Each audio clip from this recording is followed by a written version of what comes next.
Doctor Anwarul হকের লেখা মেঘের ছায়ায় অন্ধকারে। শহরের এক কোণে ছোট্ট একটি গ্রাম। গ্রামের নাম শ্যামলপুর। চারিদিকে সবুজের সমারোহ, পাখির কলতান, আর গ্রামের এক কোণে বিশাল এক পুকুর। পুকুরের পানিতে নীল আকাশের প্রতিচ্ছবি, তার উপরে ভেসে বেড়ায় সাদা মেঘের দল। বৃষ্টি হওয়ার আগের দিন। আকাশ মেঘে ভরে উঠেছে, আর ধীরে ধীরে ঘনিয়ে আসছে কালো ছায়া। সেই ছায়া যেন গ্রামটিকে অন্ধকারে ঢেকে দিচ্ছে। পুকুর পাড়ের একা বসেছিল মিষ্টি নামের একটি ছোট্ট মেয়ে। তার হাতে একটা পুরানো বই। সে ডুবে আছে গল্পের জগতে। মিষ্টির মা তাকে ডাকলো, মিষ্টি ঘরে আয়, বৃষ্টি আসছে। কিন্তু মিষ্টি সাড়া দিল না। তার মন কেমন যেন উদ্বেলিত।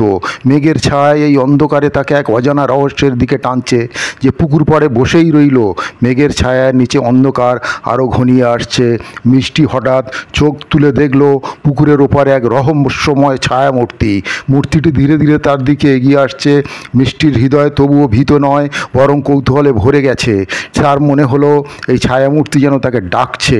মিষ্টি ধীরে ধীরে উঠে দাঁড়ালো আর ছায়ার দিকে হাঁটতে শুরু করলো। অন্ধকার ঘনিয়ে আসছে, কিন্তু মিষ্টির ভয় করছে না। সে ছায়ার কাছাকাছি আসতে লাগলো। ছায়া এখন আর স্পষ্ট নয়, কেমন যেন রহস্যময়।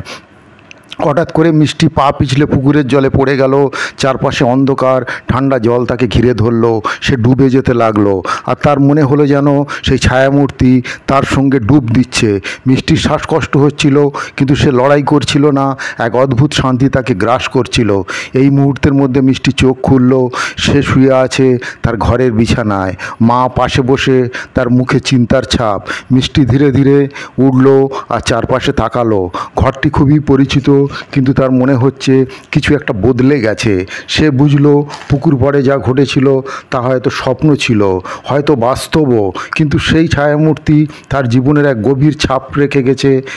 মেঘের মাঝে, মেঘের ছায়ার অন্ধকারে সে যা দেখেছিল সে হয়তো শুধু তার কল্পনা, কিন্তু সেই অভিজ্ঞতা তাকে পরিবর্তন করে দিয়েছে। মিষ্টি জানে সেই ছায়ামূর্তির সঙ্গে তার সম্পর্ক শুধু একদিনের নয়। গ্রামের পুকুর পাড়ে মেঘের ছায়ায় অন্ধকারে তার সঙ্গে আবার দেখা হবে, এই আশায় সে প্রতিদিন অপেক্ষা করে। তো সুপ্রিয় দর্শক, এই ছোট্ট গল্পটি যদি আপনাদের ভালো লেগে থাকে, এই চ্যানেলটিকে সাবস্ক্রাইব করতে পারেন, আর ভিডিওটিকে লাইক ও শেয়ার করতে পারেন। ভালো থাকুন, সুস্থ থাকুন।